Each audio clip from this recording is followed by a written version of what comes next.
Les amis, bienvenue, j'espère que vous allez tous très bien et très content de vous retrouver pour cette nouvelle vidéo. Le FC Bleu, je vais m'expliquer rapidement sur le concept. Je trouve qu'on a eu une trêve internationale très riche, très divertissante, marquée notamment par la victoire du Maroc contre le Brésil 2-1. Il y a quelques semaines, je consacrais toute une vidéo à la suite, les perspectives de ce Maroc de Regragui en 2023, je la mettrai en description. La Belgique l'a emporté contre l'Allemagne et a remporté son premier match aussi de qualification contre la Suède 3-0, des débuts réussis pour Domenico Tedesco à la tête des Diables Rouges, ça aussi. Il y a une vidéo qui est sortie il y a quelques semaines, je vous la mettrai également en description. Et par exemple, hier soir, victoire 2-0 de l'Écosse contre l'Espagne, un doublé de Scott McTominay face à une très pauvre Espagne quand on regarde ce 11. Et alors que cette trêve se conclut, marquée également par le 6/6 de l'équipe de France, je trouvais que pour faire la passerelle entre le foot de sélection, auquel on dit au revoir provisoirement jusqu'en juin, et le foot de club qui reprend ses droits ce week-end avec un week-end assez extraordinaire, je me disais qu'on pouvait faire un sujet un petit peu différent. L'équipe de France, si c'était un club, gagnerait-elle la Ligue des Champions? Si on prenait la dernière liste de Didier Deschamps, celle-ci, et qu'on considérait que l'équipe de France était un club, le FC Bleu, le France FC, où est-ce que ce club se situerait parmi les autres clubs européens? C'est une question qui m'intéresse parce que je trouve qu'on a tendance à voir les sélections comme bien en dessous du niveau de jeu des clubs. Et à bien des égards, c'est vrai. Elles ne peuvent pas recruter, par exemple. Elles sont limitées par définition qu'à une seule nationalité. Et dans notre foot globalisé, où le talent il peut venir aussi bien de Norvège que du Nigeria, il peut venir aussi bien de Corée du Sud que de Géorgie, un seul pays sur 200, forcément, c'est une vraie contrainte. Pourtant, malgré ça, je trouve que cette équipe de France est suffisamment forte pour boxer dans la catégorie des top clubs. Et alors la question c'est où? Est-ce qu'ils sont un peu à la lisière du top 10 même, top 5, voire top 1, favoris pour la victoire finale en Ligue des Champions? C'est la question à laquelle j'ai envie de répondre aujourd'hui. Et pour éclaircir, pour préciser, je vais considérer que les joueurs sont dupliqués. Par exemple, c'est pas parce que nous on a Camavinga et Tchouaméni en équipe de France que le Real Madrid les perd. De la même manière, le Bayern aurait encore Upamecano, Coman, Pavard, etc. Mais voilà, demain, un nouveau club est créé, le FC Bleu, et il participe à la saison, allez, disons 2023-2024. Est-ce qu'il gagne la Ligue des Champions ? Est-ce qu'il a l'effectif pour? Alors, on va procéder ligne par ligne et regarder d'abord les gardiens, où là je vois tout de suite le gros avantage d'une sélection, c'est que tu choisis souvent 3 gars qui sont titulaires en club. Donc déjà, le numéro 1, Mike le mur Maignan, déjà, je pense que c'est un des 3 meilleurs gardiens d'Europe.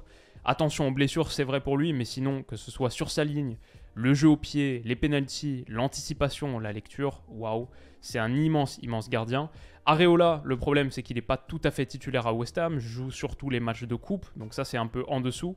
Mais derrière, Brice Samba, qui est excellent, peut-être le meilleur gardien de Ligue 1 cette saison. Un club qui aurait Maignan et Samba, ça me semble déjà difficile de faire mieux. Peut-être que Chelsea est pas loin, avec Mendy, Kepa et Gabriel Slonina aussi, qui arrive, 18 ans, qui était recruté cet été. Perso, je pense que je préfère quand même avoir une paire Maignan-Samba où les deux sont excellents, les deux sont de superbes options. Surtout avec en plus une hiérarchie qui reste claire, malgré leur très grande qualité à tous les deux. On sait que ce sera Maignan le titulaire, il n'y aura pas trop de discussion autour de ça. Je pense finalement quand on regarde un petit peu de partout, il y a de très grands gardiens, Courtois, Alisson, etc. Mais avoir Maignan et Samba les deux en même temps, pour moi c'est suffisant pour faire de l'équipe de France le top 1. On commence très fort, je suis d'accord, mais je vois pas qui aurait un meilleur roster de gardiens sur le plateau du foot européen. Donc ça c'est pour les gardiens. Ensuite, défenseurs centraux. Bon, là, on est très fourni. Upamecano, Koundé, Konaté, Todibo, Disasi, ça, c'est les 5 centraux de la dernière liste de Deschamps. Déjà, on va dire qu'avec Upamecano et Konaté, potentiellement la meilleure charnière du monde. Si elle ne l'est pas encore aujourd'hui, elle a de véritables chances de le devenir. Ils ont la taille, ils ont la vitesse, ils ont le sens de l'anticipation, ils ont une superbe qualité balle au pied aussi. Upamecano en central passeur, un peu à la Boateng, on le voit avec le Bayern, on l'a vu avec l'équipe de France sur ce rassemblement, à la Coupe du Monde aussi. Konaté en central dribbleur. Je trouve que surtout sur ce rassemblement, on a vu sa capacité à percer la première ligne, à apporter le surnombre, et il a une excellente mobilité contre les Pays-Bas, contre l'Irlande, on l'a vu, balle au pied. Il se complète très bien là-dessus. En plus, les deux se connaissent très bien, jouent désormais ensemble en équipe de France, ont déjà joué ensemble à Leipzig. Ils sont des grands potes en plus, on voit qu'ils ont une très grande complicité en dehors des terrains, ça aide sans doute. Et ils ont une belle marge de progression. Upamecano c'est 24, Konaté c'est 23. Ça peut leur permettre de lisser encore les quelques erreurs qu'on continue de voir. Oui, c'est vrai, c'est pas absolument parfait. Mais si on veut se convaincre de la qualité de ces deux gars-là, je trouve qu'aujourd'hui il y a un truc qui est assez clair. On dit qu'Upamecano Konaté, c'est la charnière pour les 10 prochaines années de l'équipe de France. C'est ce duo qui est devenu quasiment indiscutable, incontestable à nos yeux. Pourtant, on a une telle profondeur dans ce secteur. Réussir à être la paire indiscutable alors qu'on a peut-être 10 défenseurs centraux de niveau international derrière, forcément c'est un signe. Ça montre à quel point ces deux gars-là sont très très forts et à quel point ils ont la possibilité de continuer à croître encore. Derrière, si on prend la liste initiale, bon, Saliba, Fofana, c'est sympa aussi. Et en plus, les deux, ils auraient pu vivre leur histoire à la Upamecano Konaté, les deux qui jouent ensemble, qui jouaient ensemble à Saint-Etienne, maintenant qui font les beaux jours d'Arsenal, de Chelsea, si Fofana peut se remettre un petit peu de ses blessures. Donc ça, c'était la liste initiale. Si on a ces 4 gars-là, Upamecano, Konaté, Saliba, Fofana, c'est assez incroyable. Mais même avec la liste actuelle, tu rajoutes Todibo et Disasi, bon, c'est pas mal. Et Koundé en plus, qui est latéral droit, mais à la base, son poste, c'est défenseur central. L'équipe de France est très très bien dotée sur ce front-là. Si on regarde la concurrence, je trouve que le Real Madrid est pas mal fourni aussi. Militao, Alaba, Rudiger, Nacho, intéressant. C'est beaucoup plus vieux par contre, à l'exception de Militao, 25 ans. Sinon c'est 30 pour Alaba, 30 pour Rudiger, 33 pour Nacho. Mais c'est pas mal, c'est un beau quatuor. J'aime bien le Barça pour une chose, c'est parce que j'aime beaucoup Araujo, Christensen. Je trouve que c'est une superbe paire. En plus, les deux sont encore assez jeunes, 24, 26. Maintenant le problème c'est que derrière, t'as quoi? T'as Eric Garcia en fait. Comme le Barça a pas vraiment de latéral droit, qu'ils sont obligés de mettre Koundé latéral droit, bon comme nous, bah, ils peuvent pas vraiment compter sur lui. Donc souvent en quatrième centrale, ce qu'on a vu contre United par exemple, c'est plutôt Marcos Alonso qui est choisi. Ça je suis vraiment pas fan. La première paire Araujo-Christensen est excellente. Ronald Araujo c'est peut-être le meilleur central du monde en ce moment. En tout cas je le mettrais facilement top 3. Mais l'ensemble, les 4-5 défenseurs centraux du FC Barcelone, je mettrais pas ça top 3 européen. Je mettrais plutôt le Bayern par exemple. Bon, après, c'est quelque chose qu'on connaît bien. Upamecano, Pavard, Lucas Hernandez, c'est très français. Mais je pense que je préfère quand même l'équipe de France parce qu'on a déjà Upamecano. Nous aussi, on peut utiliser Pavard. Et il n'y a pas de Konaté ici. Konaté, je le mets quand même bien au-dessus de Matthijs de Ligt, même s'il revient pas trop mal. Chelsea, ça c'est intéressant. Wesley Fofana, Badiachil, c'est aussi très français.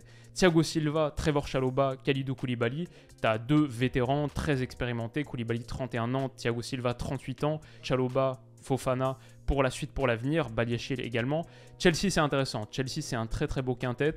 United a une bonne paire, mais derrière ça fait un petit peu peur. Lisandro Martinez-Varane c'est top, mais après Maguire, Lindelof, Phil Jones, bon t'as pas envie d'avoir de blessures sur ton duo de tête. Man City c'est intéressant, Ruben Dias, Akanji, Laporte, John Stones, maintenant il y a souvent des blessures là aussi. Nathan Ake je le compte, mais sans le compter totalement, parce qu'il est plus latéral gauche en ce moment avec Guardiola. Mais ça aussi c'est pas mal, franchement c'est vrai que t'as beaucoup de profondeur, t'as des possibilités.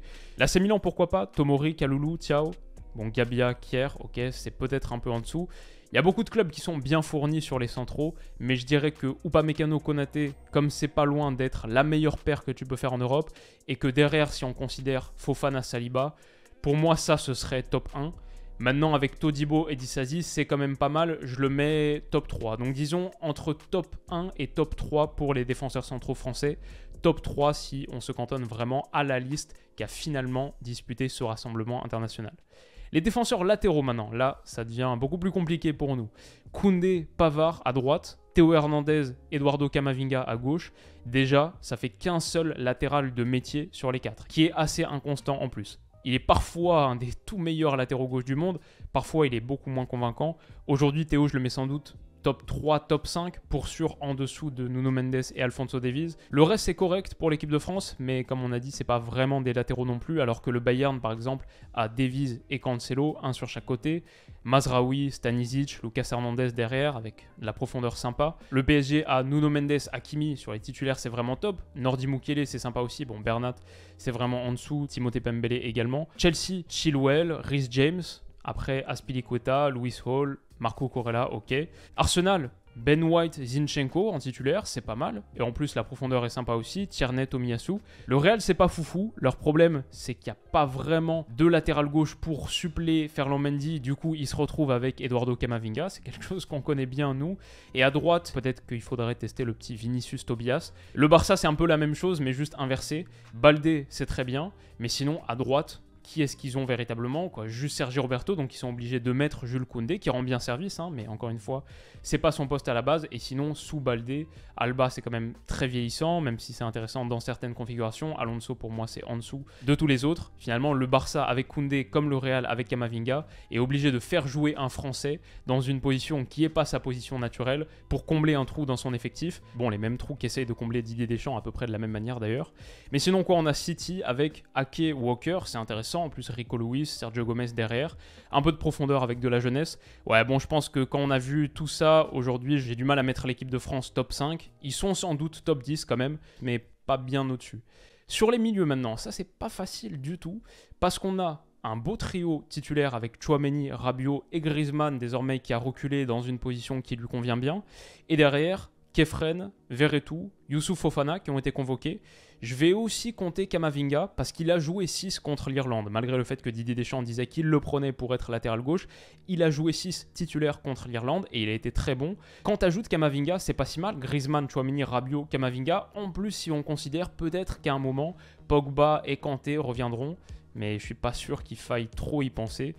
Honnêtement, c'est pas trop mal pour l'équipe de France. Le problème, c'est que là, en Europe, il y a de gros concurrents. C'est pas tant la qualité absolue des Bleus qui fait défaut, en tout cas sur les titulaires, c'est plus la concurrence. Si en plus on compte Griezmann comme milieu, on doit aussi inclure tous les milieux offensifs des autres gros clubs européens. Le Bayern, par exemple, Kimmich, Goretzka, Gravenberch, et après tu ajoutes Musiala, Müller, c'est au-dessus.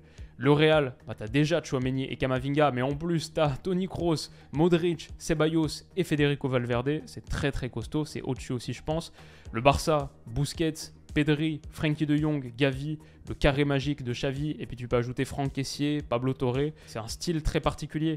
Mais voilà, déjà Pedri, Gavi, Frenkie, je pense que tu peux mettre ça au-dessus de ce que peut faire l'équipe de France. Man City, Rodri, Calvin Phillips, Gundogan, De Bruyne, Silva, Phil Foden. C'est costaud. Arsenal, Partey, Jorginho, Xhaka, Odegaard, Smith Rowe.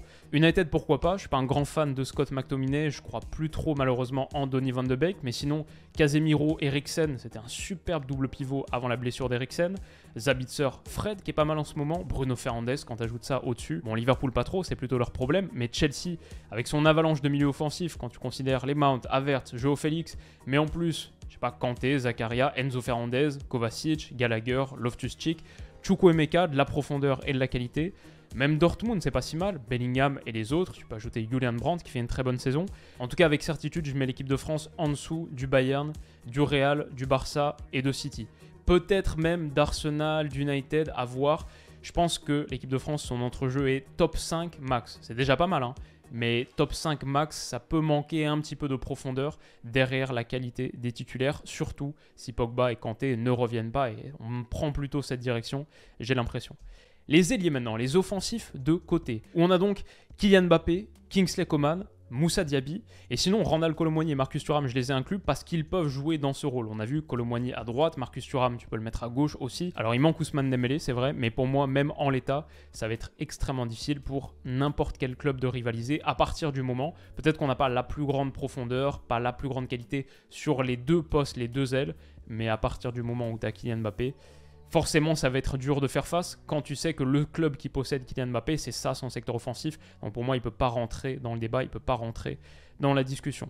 Alors bien sûr, il y a le Bayern, c'est vrai, qui est pas mal sur les ailes, sur le papier. Coman, Mané, c'est un très beau duo, mais nous, on a déjà Coman, et ensuite Sané, Gnabry, même si ça peut être à un niveau très intéressant, en ce moment, c'est pas foufou. Donc je pense que je le mettrai quand même en dessous de l'équipe de France. Il n'y en a aucun des quatre qui s'appelle Kylian Mbappé en gros. Et si on considère les autres ailiers gauche qui sont très performants en ce moment, le Real Madrid a Vinicius, c'est vrai, mais quoi, son backup, c'est un gars qui est plus vraiment un joueur de foot en ce moment, Eden Hazard. Rodrigo à droite, je suis pas encore pleinement convaincu, c'est pas pour rien que Fede Valverde a autant pris sa place, même s'il y a un poil moins récemment quand même sur les dernières saisons. Marco Asensio, c'est compliqué. Je dirais pareil pour le Barça. Rafinha, Ousmane Dembélé sur le côté, c'est pas trop mal. mais à gauche, Ansu Fati, c'est décevant depuis un moment. Ferran Torres, voilà, ça me semble au-dessus. Encore une fois, il n'y a pas de Kylian Mbappé, il n'y a pas de Vinicius, il n'y a pas de Rashford. Du côté de United, pourquoi pas. Ce Marcus Rashford ailier gauche, ça me parle évidemment. Mais sinon, je pense quand même que je préfère Coman à Anthony de l'autre côté. En ce moment, je pense que je préfère aussi Kolo Muani à Sancho ou à Pellistri. Garnacho, c'est pas mal. C'est vrai qu'United est bien fourni sur les ailes avec du volume, en plus Elanga, mais je pense quand même que je préfère l'équipe de France de Kylian Mbappé.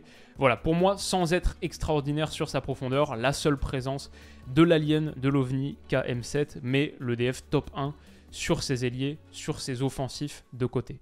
Les pointes maintenant, là c'est peut-être le plus compliqué de tout. J'ai une grande réflexion à tisser autour de ça, vous allez me dire ce que vous en pensez. Quand je vois Randal Kolo Muani, Marcus Thuram et Olivier Giroud, pour moi, aucun des trois sont top 5 mondiaux à leur poste. On a quand même Erling Haaland, Victor Osimhen, Harry Kane, Benzema, Lewandowski, Dusan Vlahovic, plein d'autres. Pour moi, voilà, aucun de ces trois gars-là sont top 5. Maintenant, ça reste trois options de qualité et assez complémentaires, avec des qualités différentes les unes des autres. Tu peux faire des choses différentes avec ça dans ton effectif. Randal Kolo Muani et Marcus Thuram en plus, ils ont encore une belle marge de progression. Et c'est deux gars qui ont des jambes pour presser, qui ont le bagage tactique pour presser avec ce qu'ils ont fait avec l'Eintracht, avec Gladbach. Ça me parle beaucoup. En regardant de plus près, il y a aussi pas beaucoup de clubs qui ont un bon 9 titulaire et un très bon 9 remplaçant. Derrière Benzema au Real Madrid, t'as qui? Bon, un très jeune Alvaro Rodriguez qui pourrait devenir pas mal, mais pour l'instant, voilà, 18 ans. Et Mariano Diaz, malheureusement, c'est plus un joueur de foot aussi.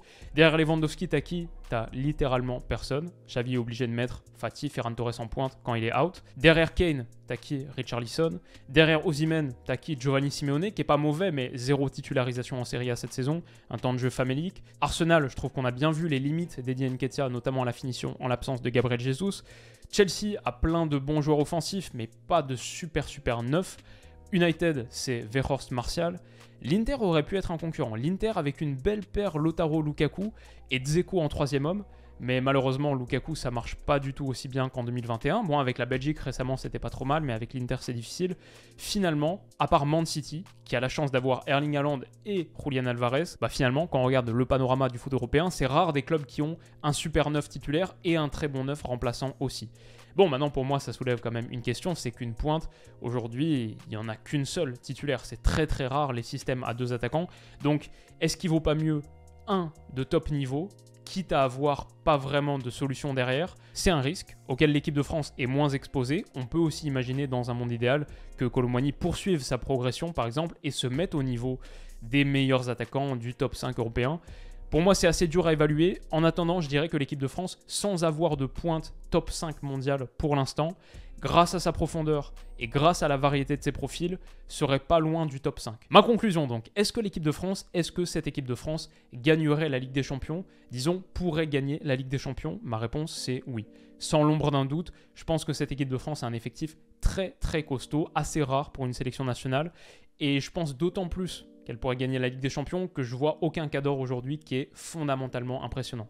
On n'a pas de Bayern de Flick, on n'a pas de Barça de Guardiola, on n'a pas un top Real Madrid, même Man City est un peu moins séduisant que les dernières années, Liverpool aussi. Globalement, sur la qualité de son effectif entre les gardiens, sa défense centrale, Kylian Mbappé, ses offensifs, un bon entrejeu, je mettrais l'équipe de France dans les favoris. Pas forcément le favori incontestable, même si Randal Kolo Muani c'est prometteur et déjà très bon, et que Giroud, Marcus derrière, ça fait de belles solutions, il manque une pointe calibre élite, c'est pas au niveau de ce que peut avoir Man City avec Haaland et Alvarez.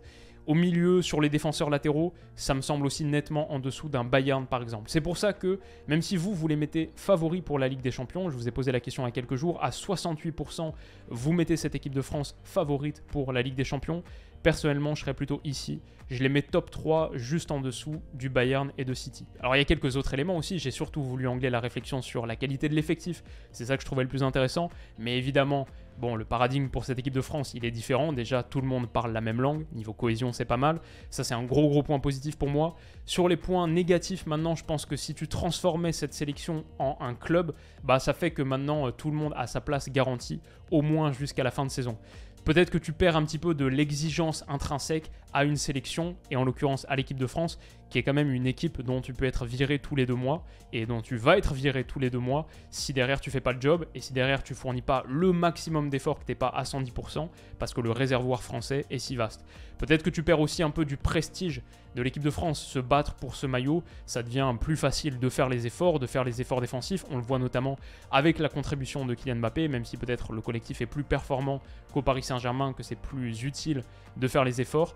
Je pense que cette motivation intrinsèque à ce maillot-là, elle aide aussi à se transcender, et peut-être qu'en club, ce serait un peu moins le cas. Il y a aussi la question d'Didier Deschamps. Est-ce qu'il serait un bon coach de club? Pour l'instant, il a prouvé quand même en sélection. Est-ce qu'il serait un bon coach de club? Face au club, il faut jouer un meilleur foot, un foot plus accompli, plus abouti et plus sophistiqué. Il faut faire plus de choses. Ce serait intéressant à voir. Et pour finir, sur une note un peu amère, perso ça me rend triste, je ne suis pas supporter du PSG, mais j'aimerais les voir beaucoup plus performants. Le fait qu'on ait cette équipe de France qui pour moi serait top 3 des clubs européens, ça met quand même d'autant plus en lumière les échecs de recrutement du Paris Saint-Germain. Tous les gars qui sont dans cette équipe de France auraient pu appartenir au PSG. Aurélien Tchouaméni, Dayot Upamecano, il n'y a rien qui les empêchait à un moment d'être des joueurs du PSG, de cibler le bassin Île-de-France, même de faire de l'ensemble du territoire français un pays si jacobin, si centralisé, d'en faire le vivier du Paris Saint-Germain. Le PSG aurait dû être très proche dans l'effectif de cette équipe de France. Le PSG aurait dû nourrir les Bleus comme à un moment le Barça a nourri l'Espagne et ça ressemblait quasiment à la même équipe, ce qui s'est passé avec plein d'autres sélections par le passé aussi. Voilà, dommage. Qu'est-ce que vous pensez de cette équipe de France? Est-ce que vous la mettez top 3, top 5, au-dessus, en dessous? Dites-moi tout ça en commentaire. Est-ce que vous voulez qu'on fasse cette vidéo avec un autre pays aussi? Et est-ce qu'il y a un pays dont la liste vous semble plus forte que celle qu'on a présentée là de l'équipe de France? Une sélection qui pourrait être encore plus haute que le top 3, au-dessus du Bayern, au-dessus de City? Ou est-ce que l'équipe de France est, sur son effectif purement, la meilleure sélection actuellement du football mondial?